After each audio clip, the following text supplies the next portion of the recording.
கர்த்தருடைய நாமம் மகிமைப்படுவதாக. ஆண்டவர் இந்த நாளிலும் உங்களை ஆசீர்வதிப்பாராக. தொடர்ந்து வாக்கு தத்தத்தை தியானிக்க கர்த்தர் நமக்கு கிருபை செய்வாராக. இந்த நாளுடைய தியானத்திற்காக ஒரு வாக்கு தத்த வார்த்தையை வாசிக்கிறேன். எரேமியா 33ஆம் அதிகாரம் 14ஆம் வசனம். இதோ நாட்கள் வரும் என்று கர்த்தர் சொல்லுகிறார். அப்பொழுது நான் இஸ்ரவேல் குடும்பத்துக்கும் யூதாவின் குடும்பத்துக்கும் சொன்ன நல்வார்த்தையை நிறைவேற்றுவேன். இந்த அனுதின கண்மலை நிகழ்ச்சி கேட்டு அருமையான தேவனுடைய பிள்ளைகளே, நமக்கு இந்த நாளில் ஒரு அற்புதமான வாக்கு தத்தத்தை தேவன் கொடுத்துருக்கிறார். என்ன வாக்கு தத்தம் அப்படின்னா, இஸ்ரவேல் ஜனத்திற்கு கொடுத்த நல்வார்த்தை. அப்போ நமக்கு ஆண்டவர் எப்போதுமே நல்ல வார்த்தையும் வாக்கு தத்தத்தையும் அருளி போயிருக்கிறார். அதனால் அந்த இப்போ கடந்த நாட்களாக வாக்கு தத்தங்களை சிந்தித்து கொண்டே இருக்கிறோம். வருஷத்தினுடைய துவக்கத்தில் கிடச்சிருக்கும், சபை கிடச்சிருக்கும், நமக்கு தனியாக கிடச்சிருக்கும். இப்படி பல நிலைமைகளை வாக்கு தத்தங்கள் நமக்கு கற்று தந்திருப்பார். சில நேரம் சண்டே சர்வீஸில் கூட ஊழியக்காரங்க பேசும்போது அந்த வாக்கு தத்தத்தை கற்று கொடுத்துருப்பார். எதுவாக இருந்தாலும் பரவாயில்ல, அவர் நம்மை குறித்து நல்வார்த்தையை தான் சொல்லியிருக்கிறார். 1-2 கணக்கில் அடங்காத நல்வார்த்தைகளை கர்த்தர் நமக்கு கொடுத்திருக்கிறார். இஸ்ரவேலுக்கு விரோதமான மந்திரம், யாக்கோபுக்கு விரோதமான குறி சொல்லுதல் இல்லை. நான் உன்னை உயர்த்துவேன், நீ வாளாகாமல் தலையாவாய், கீழாகாமல் மேலாவாய். ஆகாரத்தை ஆசீர்வதிப்பேன், வயல்களை ஆசீர்வதிப்பேன்.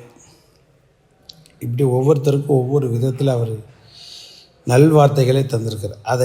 அது நடக்குமா நடக்காதா அப்படின்னு நினைக்க, கண்டிப்பாக அது சொன்னவர் ஜீவனுள்ள தேவன் அல்லவா. என்ன சொன்னாரோ அதை செய்வார். அவருடைய நல்ல வார்த்தைகளை தேவன் நிச்சயமாய் நிறைவேற்றுவார். ஒருவேளை கொஞ்சம் காலதாமதமாக இருக்கலாம், அதனால் நிறைவேற்ற மாட்டார் என்பதல்ல,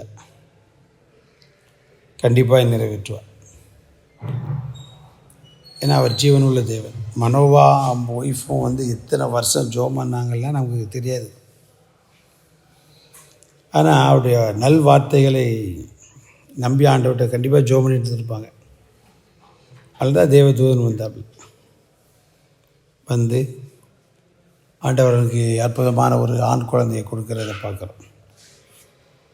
வார்த்தை நிறைவேற்றார். பார்த்தீங்களா, வருஷங்கள் போனாலும் நல்வார்த்தை மாறாது. கண்டிப்பாக அவர் நிச்சயமாக இதை நிறைவேற்றுவார். அவர் அதுக்காக தான் இந்த உலகத்தில் வந்தார். அதான் அநேக நேரம் பார்த்தீங்கன்னா தாவீது கூட சோர்த்து போவான். ஆபிரகாம் பற்றிலாம், நீ வாயா உன்னை ஆசீர்வதிச்சு உன் பேர பெருமைப்படுத்தி உன் சந்ததி இப்படி இருக்குன்னு சொன்னால் அவனுக்கே இடையில சந்தேகம் வந்துச்சு. அதான் ஆதியாகமம் 15ஆம் அதிகாரத்தில் வாசிக்கிறோம். ஆண்டவர் நீ பயப்பட உன் கூட இருக்கணும், மகா பெரிய பலனுமாக இருக்கிறேன்னு சொல்கிறாரு. இவனை சொல்லி எனக்கு பிள்ளை இல்லையே அப்படிங்க. அதுக்கு அர்த்தம் என்னென்னா, நீ சொன்ன வாக்கு நிறைவேற்றலையே அப்படின்ட்டு. அப்போ தான் அவனை கூப்பிடுதாருங்க, வா வெளியில் கூப்பிட்டு போய் வானத்த நட்சத்திரத்தை எண்ணிப்பார், என்ன முடியுதா முடியலெல்லாம். இதே மாதிரி சந்ததி இருக்கும் உங்களுக்கு. அதுதான் கூப்பிட்டு அவனை பார், அவனை ஆசீர்வதிச்சிருக்கேன்னா வானத்து நட்சத்திரங்களை பார், மிருக ஜீவனங்களை பார், காட்டு புஷ்பத்தை பார், இதையெல்லாம் நான் ஆசீர்வதிச்சிருக்கிறேன், உடனே எப்படி விடுவேன்? உன் வாழ்க்கையில் நான் சொன்னதை கண்டிப்பாக என்ன செய்வேன்? நிறைவேற்றுவேன்.